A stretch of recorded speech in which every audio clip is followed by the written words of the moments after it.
Pourquoi trouve-t-on des kangourous uniquement en Australie? Et pourquoi les lémuriens n'existent-ils qu'à Madagascar? Ces animaux endémiques ont une histoire fascinante. Leur présence exclusive est le fruit de millions d'années d'évolution, façonnées par l'isolement et le climat. Aujourd'hui, on va découvrir ces espèces uniques et comprendre pourquoi certains animaux ne vivent que dans un seul pays. Des vastes plaines australiennes aux forêts tropicales de Madagascar, en passant par les îles volcaniques d'Indonésie.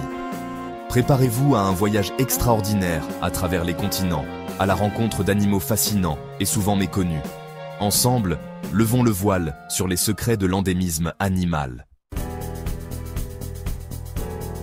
Notre première étape nous conduit sur l'île-continent australienne, un véritable laboratoire de l'évolution. Séparée du reste du monde il y a des millions d'années, l'Australie a vu sa faune et sa flore se développer en vase clos, donnant naissance à des espèces uniques. L'exemple le plus emblématique est sans doute celui des marsupiaux, ces mammifères qui portent leurs petits dans une poche. Kangourous, koalas, diables de Tasmanie. Ces animaux si particuliers sont endémiques à l'Australie. Plus de 80% de ces espèces animales sont endémiques, un chiffre vertigineux qui illustre l'incroyable biodiversité de ce continent isolé. L'isolement géographique est donc un facteur clé de l'endémisme, offrant aux espèces la possibilité d'évoluer en vase clos, à l'abri de la compétition et des prédateurs venus d'ailleurs. Changement de décor radical. Nous voici sur les côtes ensoleillées d'Afrique du Sud, à la rencontre d'un animal qui défie les idées reçues, le manchot du Cap. Alors que l'on associe généralement les manchots aux paysages glacés de l'Antarctique, cette espèce a su s'adapter à un climat tempéré chaud, bien loin des banquises.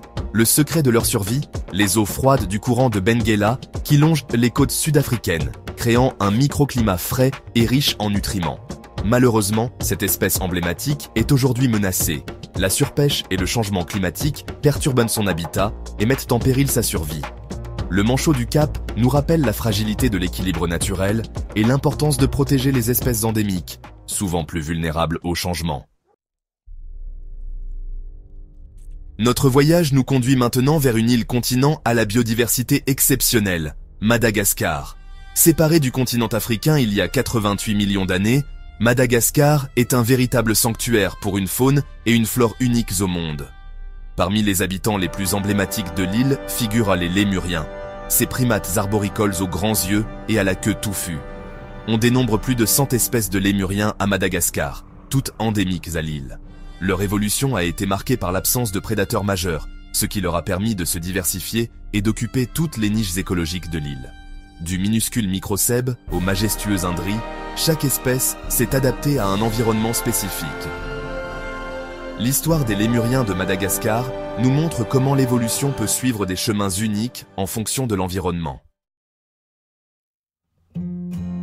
Du kangourou australien au dragon de Komodo, en passant par les lémuriens de Madagascar, les animaux endémiques sont des trésors vivants. Ils sont le fruit de millions d'années d'évolution et témoignent de l'incroyable diversité du monde vivant. Cependant, beaucoup d'entre eux sont aujourd'hui menacés par la destruction de leur habitat, le changement climatique et le braconnage. Il est de notre responsabilité de protéger ces espèces uniques et de préserver les écosystèmes fragiles qui les abritent. Connaissais-tu ces espèces uniques? Dis-moi en commentaire, quel animal endémique tu aimerais voir en vrai? Et n'oublie pas de t'abonner à la chaîne pour plus de documentaires animaliers.